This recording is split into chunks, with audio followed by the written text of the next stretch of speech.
আজকের ভিডিওর টপিক বিশ্বের সবচেয়ে ছোট দেশ যেখানে মানুষ মাত্র কয়েকজন। আপনি কি জানেন বিশ্বে এমন কিছু দেশ আছে যাদের জনসংখ্যা আপনার স্কুলের ক্লাসের থেকেও কম? আজকে আমরা জানব বিশ্বের সবচেয়ে ছোট এবং জনসংখ্যায় ক্ষুদ্র দেশগুলোর চমকপ্রদ গল্প। ভিডিওটি শেষ পর্যন্ত দেখুন, কারণ শেষের দেশটি আপনাকে অবাক করে দেবে। বিশ্বের সবচেয়ে ছোট দেশ কোনটি? বিশ্বের সবচেয়ে ছোট দেশ হল ভ্যাটিকান সিটি। এটি ইতালির রোম শহরের মধ্যে অবস্থিত একটি স্বাধীন রাষ্ট্র।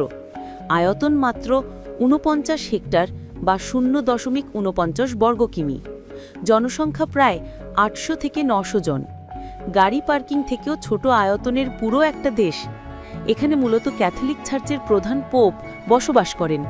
নিজের পুলিশ, নিজস্ব ডাক ব্যবস্থা, নিজস্ব রেডিও সবই আছে, কিন্তু জনসংখ্যা মাত্র কয়েকশো।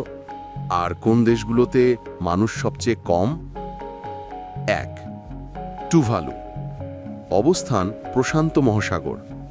জনসংখ্যা প্রায় ১১,০০০, কিন্তু আয়তন এত ছোট যে দেশটি কয়েকটি দ্বীপ মিলিয়ে তৈরি। ২. নাউরু। আয়তন মাত্র ২১ বর্গ কিমি। জনসংখ্যা প্রায় ১২,০০০। এত ছোট যে এটিকে বিশ্বের সবচেয়ে ছোট দ্বীপরাষ্ট্র বলা হয়। ৩. স্যান মারিনো। আয়তন ৬১ বর্গ কিমি। জনসংখ্যা ৩৩,০০০। ইটালির ভেতরে অবস্থিত আরেকটি ক্ষুদ্র দেশ, সবচেয়ে অবাক করা মাইক্রোনেশন।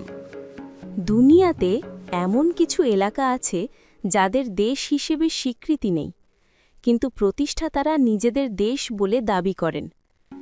যেমন একটি উদাহরণ সিল্যান্ড, উত্তর সাগরের মাঝখানে পুরনো যুদ্ধকালীন একটি প্ল্যাটফর্ম। নিজেদের পতাকা, পাসপোর্ট, মুদ্রা সবই আছে। জনসংখ্যা ১০ জনের থেকেও কম। এরা আন্তর্জাতিকভাবে দেশ হিসেবে স্বীকৃত না হলেও ইন্টারনেটে সবচেয়ে জনপ্রিয় মাইক্রোনেশন। শেষ কথা, বিশ্বের ছোট ছোট দেশগুলো দেখলে বোঝা যায় একটা দেশ হতে হলে বিশাল জমি বা কোটি মানুষ লাগে না। ইতিহাস, সংস্কৃতি আর বিশেষ উদ্দেশ্য মিললেই একটি রাষ্ট্র তৈরি হতে পারে। আপনি যদি এমন ছোট দেশের আরও গল্প জানতে চান, তবে ভিডিওটি লাইক দিন, শেয়ার করুন এবং চ্যানেলটি সাবস্ক্রাইব করে রাখুন।